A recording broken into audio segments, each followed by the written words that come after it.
Kero ya upatikanaji wa maji safi na salama kwa wakazi wa kijiji cha Katawa, wilaya ya Nkasi, mkoani Rukwa, sasa imebaki kuwa historia. Hii ni baada ya wananchi kushirikiana na wadau wa maendeleo kufanikisha ukarabati wa kisima katika chanzo kikuu cha maji kijijini hapo. Mwandishi wetu Same Kisika ana maelezo zaidi. Awali eneo hili halikuwa salama kwa utekaji maji. Kila mtu aliingia kwenye kisima hiki cha kienyeji akiwa na viatu, kanda mbili na hata kitenge kikining'inia. Ilikuwa ni sawa tu. Hali hii iliwaamsha wadau ambao hawataki kufahamika majina yao kuamua kutoa zaidi ya shilingi milioni 4 na kushirikiana na wakazi wa kijiji hichi kujenga kisima hiki ili kunusuru afya za wananchi hao. Kipindi cha mwanzo mazingira yalikuwa vibaya, ila kwa sasa tunaona mazingira yamekuwa mazuri na tunaboreka, na tunashukuru kwa kutuletea huu mradi.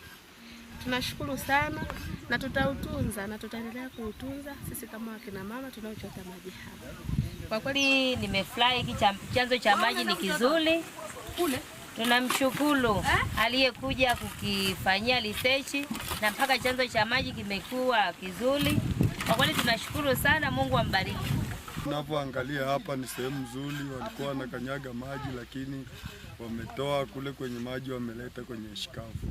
Mwanzo kwa kweli maji tulikuwa tunachota kwa shida sana, alikuwa anatembea chini tunakanyaga humo na kuchota. Kwa sasa kwa kweli pameboreshwa vizuri na panaonekana pana muonekano mzuri.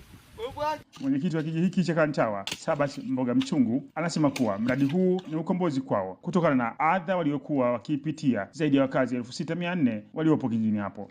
Lakini jinsi walivyojenga ilionekana kwamba bwawa hilo lipo juu. Msingi wake ulikuwa juu, kwa maji yalituama yakaanza kupita kwa chini.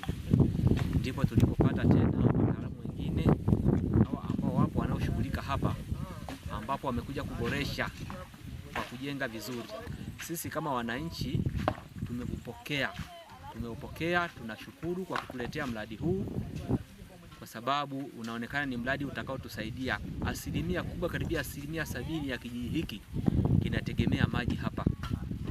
Upatikanaji wa huduma bora ya maji utasaidia uhakika wa upatikanaji wa maji ya kunywa na matumizi mengine kwa wakazi wa kijiji hiki ambao pia ni maarufu wa kilimo cha mazao mbalimbali ya bustani. Same Kisika, Azam News, Rukwa.